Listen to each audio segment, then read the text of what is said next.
Middle east से बड़ी खबर सामने आ रही है। यूनाइटेड स्टेट्स और इजरायल में ईरान पर बड़े पैमाने पर मिलिट्री हमले किए हैं। 28 फरवरी को ईरान की राजधानी तेहरान में धमाकों की आवाज सुनाई गई।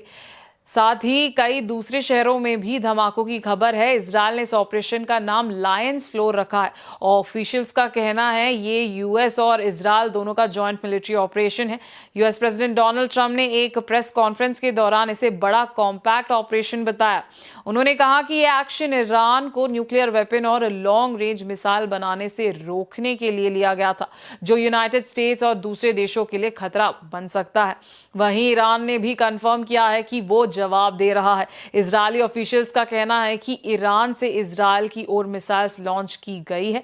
इसका मतलब है कि दोनों तरफ से हमले हो रहे हैं। इजरायल के डिफेंस मिनिस्टर ने इस स्ट्राइक को एहतियाती हमला बताया और कहा कि भविष्य में बड़े खतरे को रोकने के लिए यह जरूरी था। हमलों के बाद ईरान ने तुरंत अपने एयर स्पेस बंद कर दिया। सेफ्टी के तौर पर सभी फ्लाइट्स रोक दी गई है। इस बीच भारत ने भी एक एडवाइजरी जारी की है। भारत सरकार ने इजरायल में भारतीय नागरिकों से शेल्टर के पास रहने, गैर जरूरी मूवमेंट से बचने और ऑफिशियल सेफ्टी इंस्ट्रक्शंस को फॉलो करने को कहा है। इंडियन एम्बेसी ने सिचुएशन के बारे में रेगुलर अपडेट्स के लिए एक लिंक शेयर किया है। अब बात करते हैं कि यूएस लीडरशिप ने क्या कहा। अपनी प्रेस ब्रीफिंग के दौरान डोनाल्ड ट्रंप ने साफ कहा कि ईरान को कभी भी न्यूक्लियर वेपन बनाने की इजाजत नहीं दी जाएगी। उन्होंने दावा किया कि ईरान ने अपने न्यूक्लियर प्रोग्राम के कुछ हिस्सों को फिर से शुरू कर दिया है और वो लंबी दूरी की ब्लास्टिक मिसाइल्स बना रहा है जो ग्लोबल सिक्योरिटी को खतरे में डाल सकती है। उन्होंने कहा कि अमेरिकन सेना इजरायली सेना के साथ मिलकर ईरान के अंदर मिसाइल सिस्टम और उससे जुड़ी मिलिट्री इंडस्ट्रीज को टारगेट कर रही है। ट्रंप ने यह भी चेतावनी दी कि अगर जरूरत पड़ी तो यूएस ईरान की नेवी को खत्म कर सकता है। हालांकि उन्होंने माना कि इस लड़ाई की कीमत चुकानी पड़ सकती है। अमेरिकन सैनिकों को खतरा हो सकता है और नुकसान भी हो सकता है, लेकिन उन्होंने भरोसा दिलाया कि पूरी सुरक्षा तैयारियां की गई है। ट्रंप ने ईरान की ताकतवर मिलिट्री विंग IRGC को भी सीधे तौर पर संबोधित किया। उन्होंने कहा कि अगर वे सरेंडर करते हैं तो उनके साथ सही बर्ताव किया जाएगा, लेकिन अगर वे लड़ते रहे तो उन्हें गंभीर नतीजे भुगतने होंगे। इंटरनेशनल मीडिया में यूएस ऑफिशियल के हवाले से कहा गया है कि ये एक दिन का हमला नहीं हो सकता, ये कई दिनों के ऑपरेशन में बदल सकता है। पहले फेज का मकसद कथित तौर पर ईरान के कमांड स्ट्रक्चर को कमजोर करना था ताकि जल्दी जवाबी फैसले लेने मुश्किल हो जाए। इंटरनेशनल मीडिया के रिपोर्ट से यह भी पता चला है कि ईरान के सुप्रीम लीडर अली खामेनी के ऑफिस के पास के इलाकों को निशाना बनाया गया था।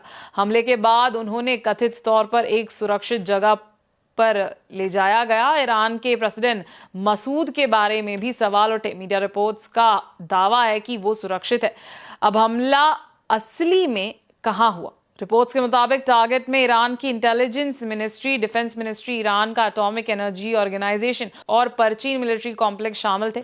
ईरानियन वेबसाइट्स पर साइबर अटैक की भी खबरें हैं। ईरान की सरकारी news agency Islamic Republic news agency की वेबसाइट कथित तौर पर कुछ समय के लिए एक्सेसिबल नहीं थी, हालांकि उसका टेलीग्राम चैनल एक्टिव रहा। ईरान ने कहा कि वो एक कड़ी प्रतिक्रिया की तैयारी कर रहा है। इस हमले से पहले ही टेंशन बहुत ज्यादा थी। यूएस ने इस इलाके में USS गेराल्ड R. फोर्ड और USS अब्राहम लिंकन जैसे एयरक्राफ्ट कैरियर तैनात किए थे।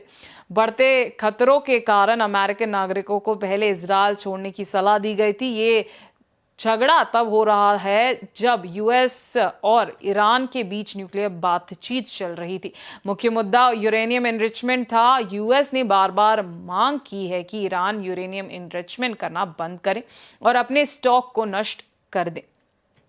दूसरी ओर ईरान का कहना है कि उसका यूरेनियम एनरिचमेंट शांतिपूर्ण एनर्जी के मकसद से और तेल पर निर्भरता कम करने के लिए है, न्यूक्लियर बॉम्ब बनाने के लिए नहीं। ये अशमती अब सीधी मिलिट्री कार्रवाई में बदल गई है। अभी तक दोनों तरफ से ऑपरेशन जारी है। हालत बहुत टेंशन वाले है और दुनिया भर की कम्युनिटी इस लड़ाई पर करीब से नजर रखी हुई है। जैसे जैसे कहानी आगे बढ़ेगी हम आपको लेटेस्ट अपडेट देते रहेंगे। सुरक्षित रहिए, जानकार रहिए।